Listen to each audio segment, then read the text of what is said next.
retiring from music in 2024 and making a staggering $50 million on OnlyFans, Iggy Azalea is reinventing herself as a business powerhouse with her new crypto meme coin, Mother. In a candid tell-all interview, Iggy Azalea is opening up about everything from the black scent controversy, her complicated relationship with Playboi Carti, what's next for her, and some shocking secrets nobody expected. So we have to get into this. In a fresh sit-down interview with ABC's Nightline, Iggy Azalea just opened up about her journey through the music world and all the bold moves she's made since stepping away, including launching her own meme coin, Mother. For those who don't know, she dropped Mother Iggy last year, with the coin hitting a peak market value of $240 million. And these days, CoinGecko puts its market cap at about $9.5 million. And while meme coins fall under the crypto umbrella like Bitcoin, they're a wild card. Even hardcore crypto fans stay cautious because of how volatile they can be. For those who don't know, Iggy opened up about retiring from music early last year, revealing that her son Onyx was a big reason behind her decision. She explained she didn't want to stay stuck in the relentless grind of the music industry anymore, and she clarified that all her ventures post-music have been about taking back control over her career. Last year, she clarified that her retirement wasn't because of pressure from anyone else, that it was her own choice. In January 2024, she announced her retirement, writing, "I've always been someone who finds my joy in being creative and seeing my ideas come to life. For a long time, I used music to deliver my big, crazy ideas to the world. I know a lot of people have this idea that I was bullied away from music, and that's something I've always laughed at because I'd never be bullied out of anything. In fact, I'm too stubborn. I think I've even resisted changes within myself at times, purely because I don't like being viewed as someone who quits. In truth, what I've known for a long time is that I feel more passionately about design and creative direction than I do about songwriting. To many of you, that's no shock to read. That's why I want to let you know that I'm not going to finish my album. It's been paused for a few months while I was giving direction for a different project, and in truth, I just haven't felt the urge to go back to it. I feel really happy and passionate in my day-to-day life when my mind's focused on that, and so I want to stick to what's undeniably best for me." My place to have an opinion.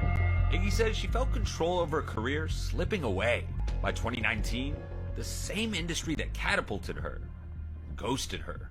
What was it like living in that moment? I think the hardest thing about it, honestly, was seeing the way that the other artists in the music industry would distance themselves from me publicly, that I was only welcome in secret.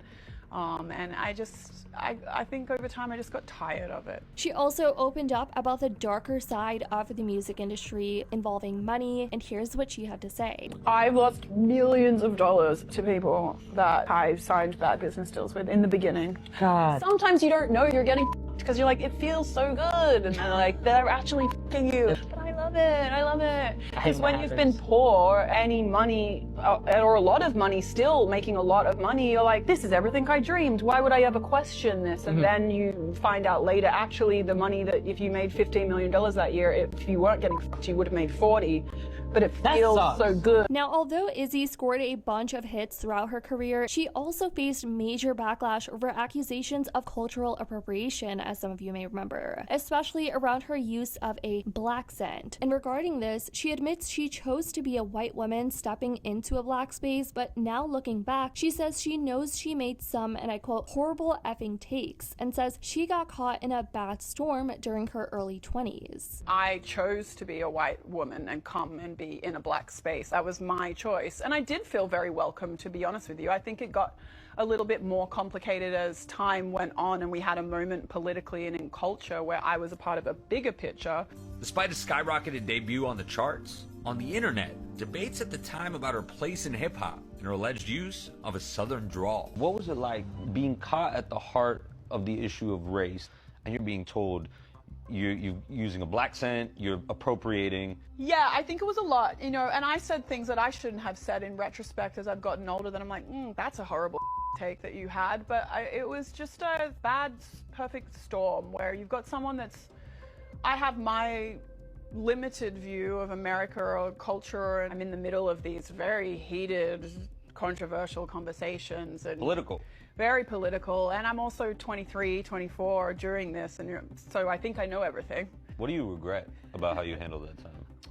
I think sometimes I just regret having an opinion at all because it wasn't necessarily my place to have. Diving deeper, Iggy revealed that she dealt with nerve damage around the time she launched an OF account. In under a year on the platform, she pulled an insane amount of money, and when asked if she did actually make $48 million, she laughed it off, saying it was a little lower, but she said it was still life-changing. Iggy then fondly reflected on her meteoric rise after moving to Miami by herself in her teens. And she had a word about Miami girls, and this clip went absolutely viral on TikTok. People just loved her even more after this take, being like, the more she talks, the more I like her. She's saying what everyone is too afraid to admit. Looks can only go so far.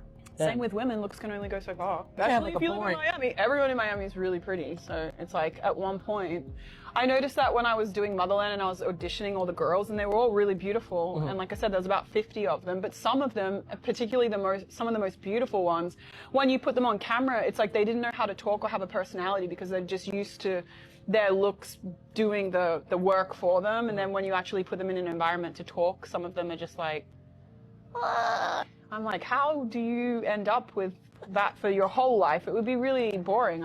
In another shocking clip, she revealed that she thinks her future man needs to be making at least, wait for it you guys, $1 million every month.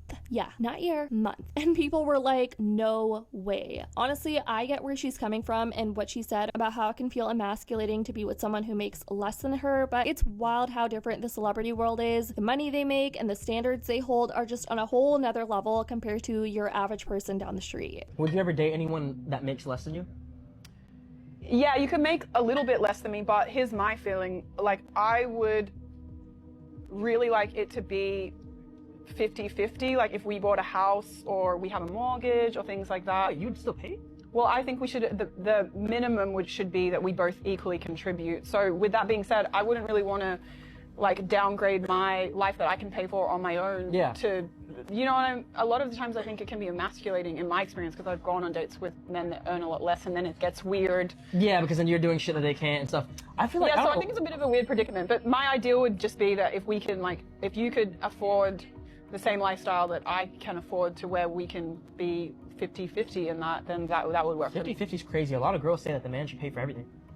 Yeah, I know a lot of people feel that way. I think if someone wants to do that, that's good, but otherwise I think you're kind of, it's like very hard to find someone that you have a connection with, so I don't think you should like box yourself out by financially like obscuring yourself further. Because it's hard, you're already narrowing down a lot. Yeah, exactly. And on that note, Iggy also revealed why her relationship with Playboi Carti was not the right fit for her. For those who don't know, Iggy and Carti dated on and off from around 2018 to 2020, but they ended up breaking things off, and here's why. I think the hardest thing, honestly, to find is someone that's like intelligent and smart, but also fucking really hilarious. True. Because sometimes funny people just they're too chaotic or they do shit that's too dumb. Or really smart people, they're boring as fuck. And you're like, God, can I shake a little ass on the yacht, sir? You know? From time to time. So that's everything Iggy Azalea has updated us on. It's honestly crazy how far she's come and where she's at now. And I also noticed a lot of people just love how chill she sounds in this interview, and they really love her personality because a lot of the comments think she's super laid back, mature, and they just love her overall vibe. Let me know what you guys think though about everything Iggy disclosed in this interview. What do you think about her quitting music? And what do you think about some of the standards she holds for herself? Drop your comments down below. I love reading them. I love you guys so much. And as always, I'll see y'all in the next video.